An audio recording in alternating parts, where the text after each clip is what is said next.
Tema khotbah kita seringkali banyak orang melihat kontradiksi dari sikap Allah, perjanjian lama, perjanjian baru, ada kekerasan, ada lemah lembutan. Tapi hari ini kita akan melihat bahwa seperti mata uang yang memiliki dua sisi, demikian kita melihat bahwa Allah memiliki sikap baik sisi yang lemah lembut maupun sisi keras. Maka izinkan saya kali ini berkhotbah lain dengan biasanya, saudara. Saya akan menyampaikan lebih banyak ayat-ayat Alkitabnya, nyaris sebagai rangkaian dari ayat-ayat Alkitab. Baik, saya akan mulai, saudara, dari Matius pasal 11 ayatnya yang ke-29 yang menyaksikan pribadi dari Tuhan kita Yesus Kristus yang lemah lembut dan rendah hati. Datanglah kepadaku karena aku lemah lembut. Sekali lagi Yesus berkata, karena aku lemah lembut dan rendah hati, dan jiwamu akan mendapat ketenangan. Dan kita pun, saudara, dipanggil untuk mengikuti teladan hidupnya yang lemah lembut. Yesus bersabda di dalam firman Tuhan, khotbah di bukit, berbahagialah orang yang lemah lembut, karena mereka akan memiliki bumi. Mari kita perhatikan Efesus pasal 4 ayat 2 menasihati kita, hendaklah kamu, yaitu jemaat Tuhan sebagai rumah Allah, selalu lemah lembut. Lagi di Kolose pasal 3, 8, 12, buanglah marah, geram, kejahatan, fitnah, kata-kata kotor yang keluar dari mulutmu, karena itu sebagai orang-orang pilihan Allah yang dikuduskan dan dikasihinya, kenakanlah kelemah lembutan. Izinkan saya mengutip satu kali lagi, Galatia 6 ayat 1. Kalaupun seorang kedapatan melakukan suatu pelanggaran, maka kamu yang rohani harus memimpin orang itu ke jalan yang benar dalam roh lemah lembut.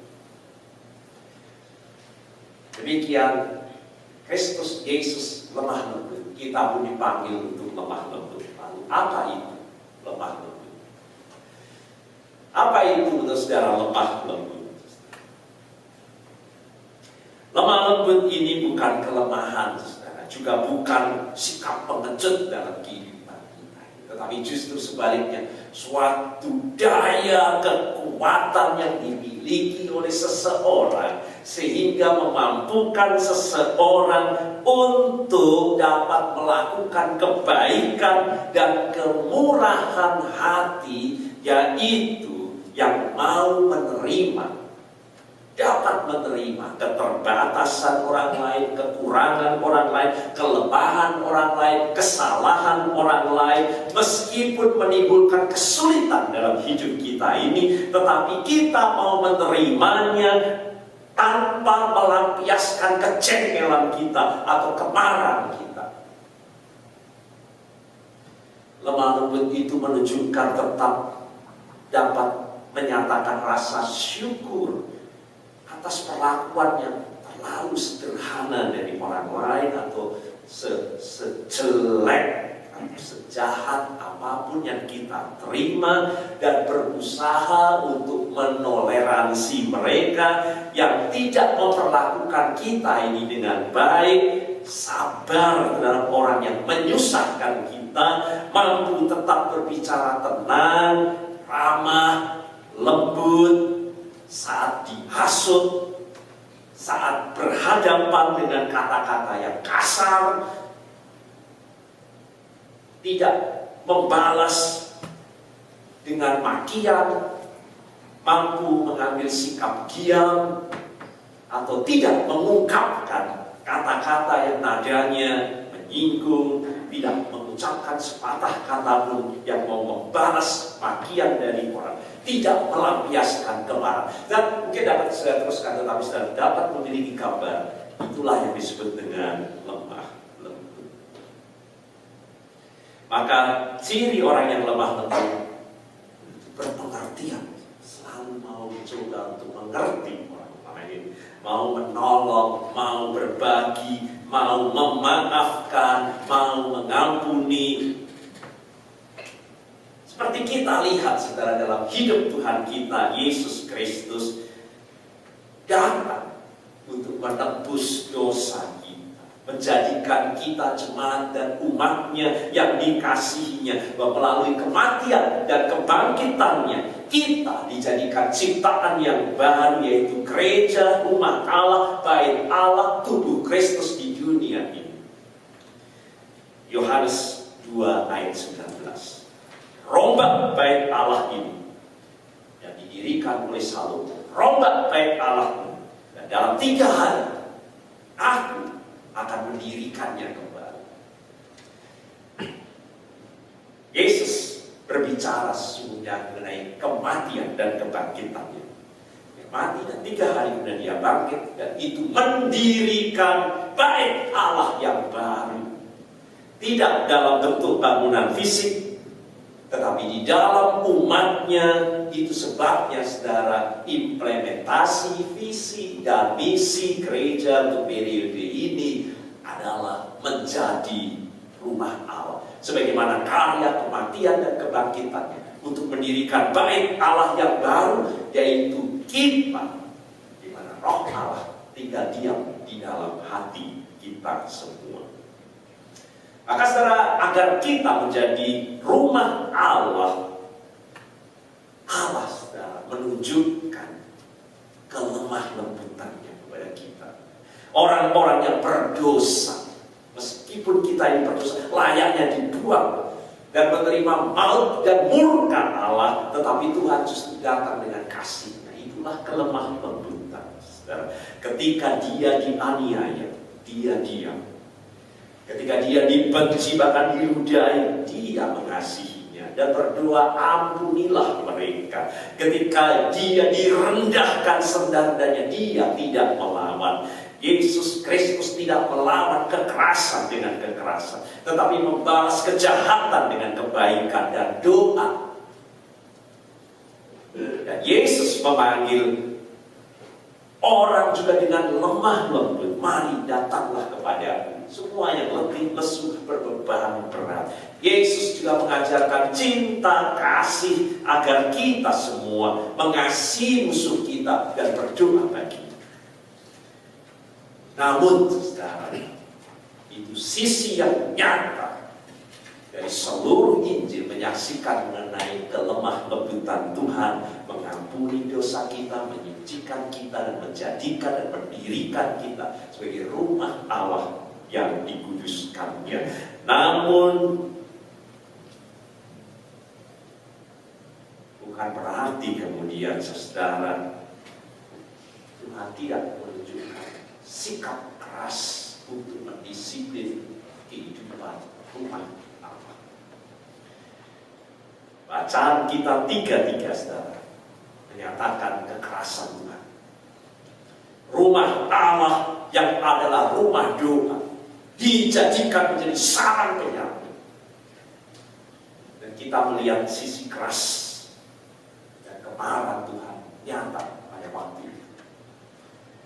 Untuk menyucikan bait Allah, Yesus menunjukkan sisi kerasnya dalam bacaan kita, dengan mengekspresikan kemarahannya terhadap para penukar uang dan pedagang yang berjualan di halaman pelataran bait Allah pada waktu itu. Saudara, bayangkan saudara, pada waktu itu untuk orang datang beribadah ke Yerusalem, ke bait Allah, itu mereka datang dari berbagai penjuru, bahkan dari luar negeri.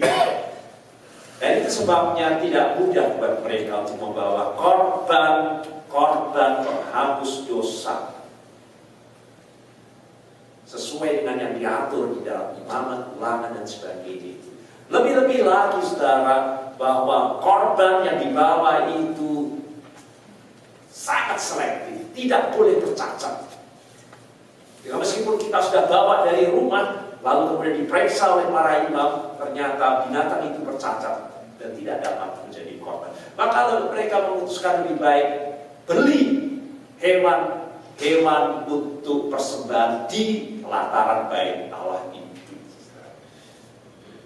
Saudara juga tahu pada waktu itu uang asing tidak boleh dipersembahkan kepada Tuhan. Ya. Itu sebabnya mereka kemudian melakukan penukaran uang. Semuanya itu menjadi bisnis, saudara, seperti hal yang kita lihat, entah benar atau tidak, yang terjadi di Indonesia. Banyak saya dengar berita dan kabar pada waktu krisis COVID-19 dan banyak orang membutuhkan oksigen, tiba-tiba pedagang-pedagang itu mempermainkan harga di awal krisis, harganya menjadi berlipat ganda demikian rupa. Bahkan kremasi ada yang menjadi puluhan juta demikian rupa. Terjadi kong kali kong juga dengan hotel, orang yang harus dikarantina dan sebagainya, saudara. Dan demikian di bait Allah terjadi persekongkolan antara pengelola bait Allah dengan para pedagang mengenai binatang-binatang yang harus bisa dikorbankan itu, dan juga kemudian para penukar uang mengeruk keuntungan sebesar-besarnya aji mumpung oleh karena kesempatan seperti itu. Bait Allah menjadi sarang penyamun sedemikian rupa. Dan Tuhan Yesus menunjukkan kemarahannya.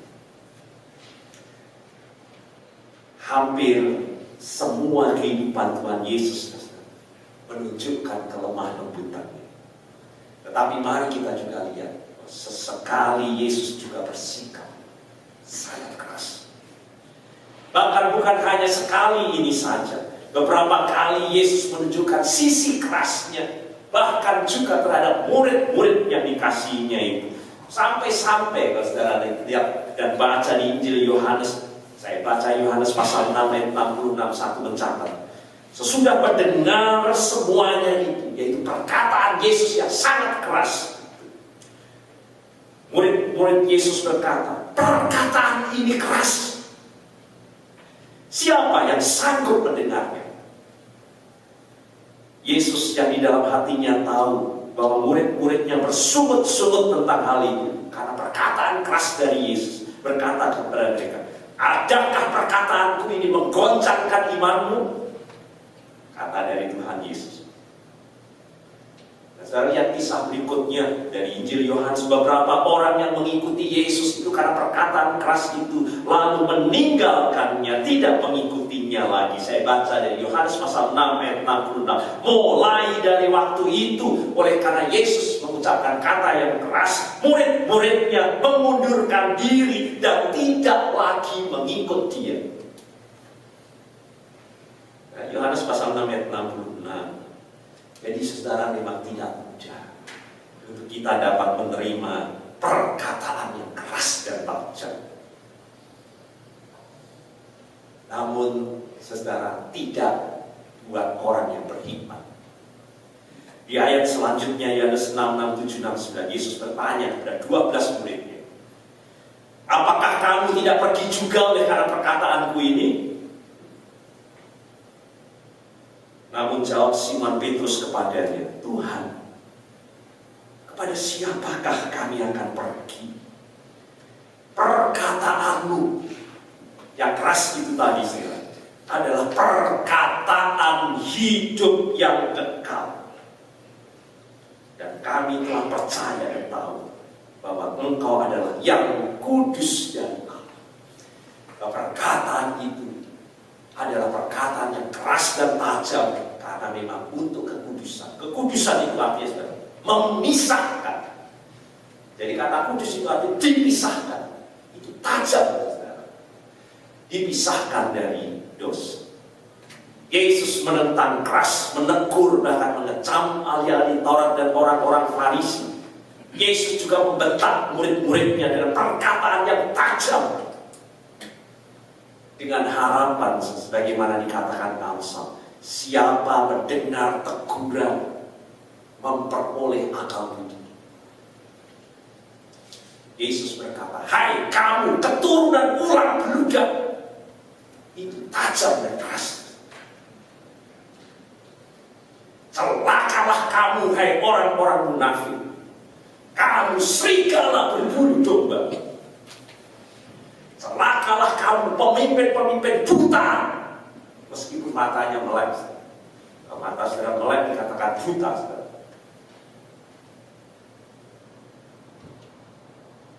Yesus membentak Petrus, enyahlah iblis. Matius 16 ayat 23. Tajam, keras, menusuk hati. Tetapi ibarat pisau operasi, saudara, ditujukan untuk memperbaiki, untuk menyembuhkan, untuk memulihkan, untuk memisahkan kita dari penyakit, memisahkan kita dari dosa, bukan untuk menyakiti. Meskipun itu memakai pisau bedah operasi dan harus melukai kita dan membuat darah juga keluar oleh karena pisau operasi. Maka Hosea 6 ayat 1 yang kita baca dikatakan, mari kita berbalik kepada Tuhan, sebab Dia yang telah menerkam. Itu sisi keras dari Tuhan. Dan yang akan menyembuhkan kita, yang telah memukul, itu sisi keras dari Tuhan. Dan yang akan membalut kita. Yesus juga mengecam kota-kota yang tidak bertobat, padahal Dia membuat mujizat lebih banyak di kota-kota itu. Celakalah engkau Korazin, celakalah engkau Betsaida.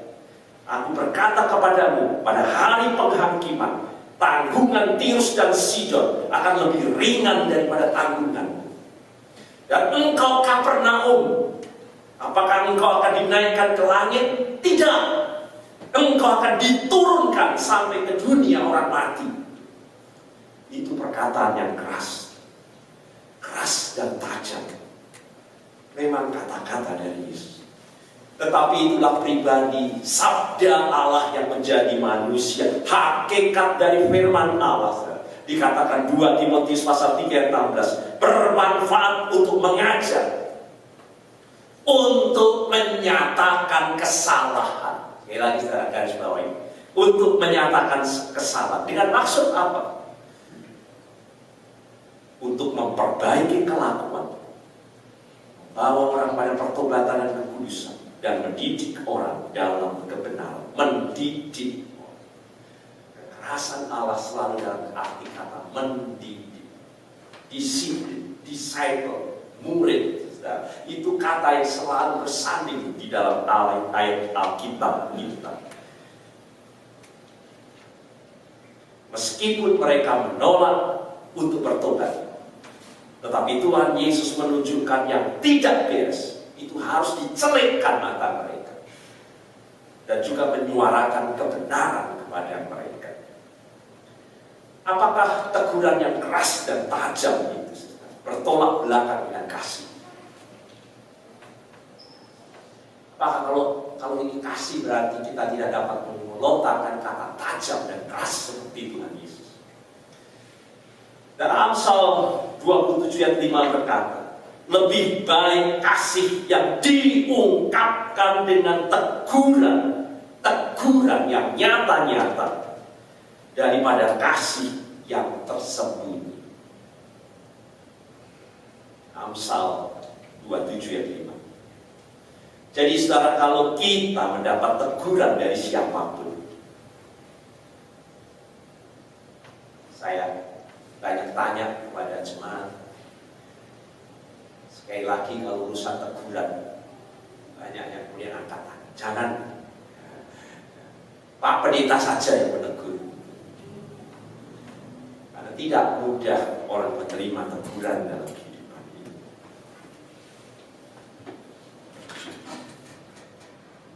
Tetapi saudara, sebagaimana 12 murid tadi, jangan buru-buru seperti murid-murid yang lain, kecewa, marah, lalu meninggalkan.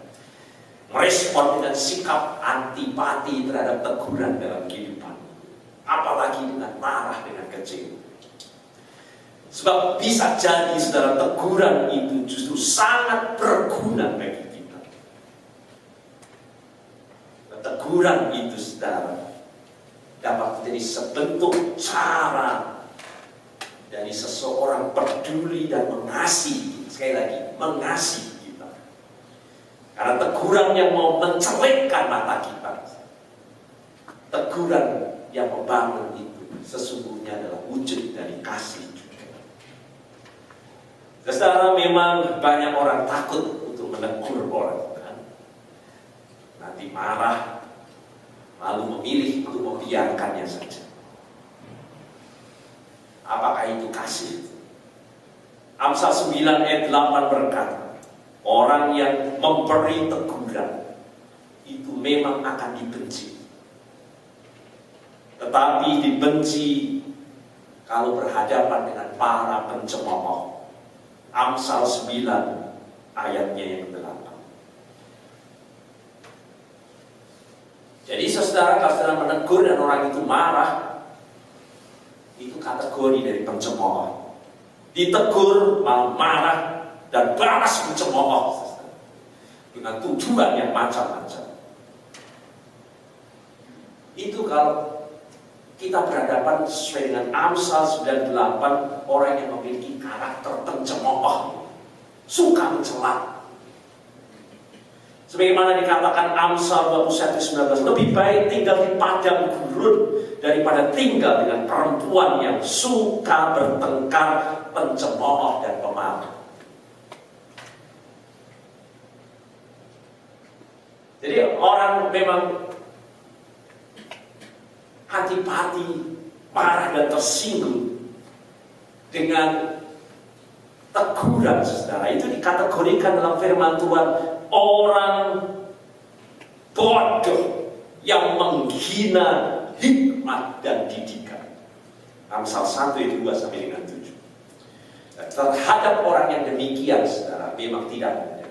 Maka Tuhan berkata, jangan membuang mutiara di mulut babi. Kalau memang kita sudah berhadapan dengan pencemooh yang tidak dapat menerima teguran dalam kehidupan ini. Tetapi saudara, sebagai jemaat Tuhan, kita ini bukan pencemooh yang suka bertengkar satu dengan yang lainnya. Kita dipanggil untuk bersekutu satu dengan yang lainnya. Dan panggilan itu selain saling memperhatikan, saling mengasihi, tetapi juga saling menegur. Itu kata yang terus menerus dikatakan di dalam firman Tuhan. Bahkan Tuhan Yesus sendiri, saudara, baca di Matius 18 ayat 15 sampai dengan 17, dia yang menjadi dasar mengapa di dalam tata gereja kita juga ada yang disebut dengan disiplin gereja. Karena Yesus sendiri berkata, apabila saudaramu berbuat dosa, jangan diam saja, tegurlah dia. Itu kata yang dipakai, tegurlah dia di bawah 4 mata.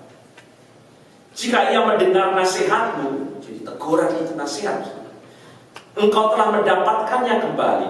Jika ia tidak mendengar engkau, bawalah seorang atau 2 orang lagi, supaya atas keterangan 2 atau 3 orang saksi, perkara itu tidak disangsikan. Dan jika tidak mau mendengar mereka juga, sampaikan soalnya kepada jemaat. Tidak untuk dibiarkan. Dan jika ia tidak mau juga mendengarkan jemaat, pandanglah dia sebagai orang yang tidak mengenal Allah atau seorang pemungut juga. Demikian kata Tuhan Yesus.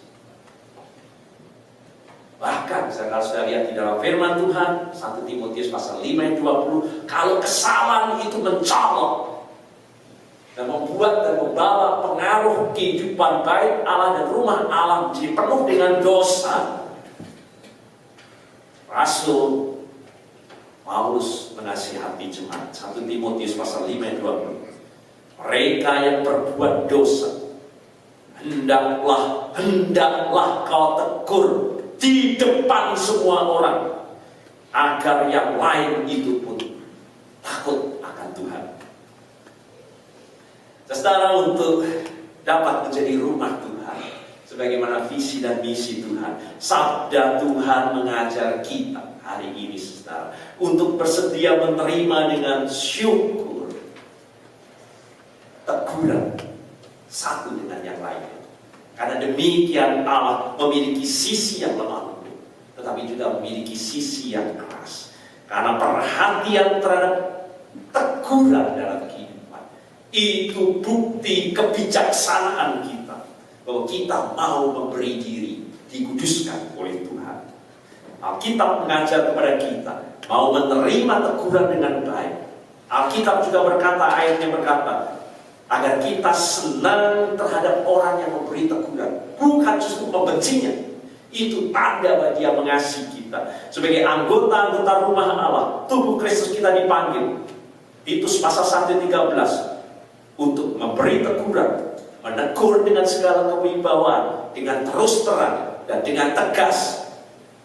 2 Timotius pasal 3:15, memberi teguran sebagai saudara. Saudara, memang yang terutama dalam segala hal itu harus dilahirkan dari motivasi hati kita yang lemah lembut dan kasih sayang. Namun bagaimanapun, disiplin itu juga perlu.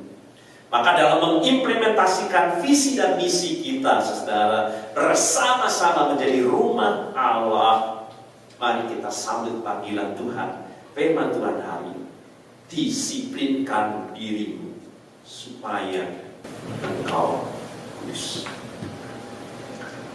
Amin.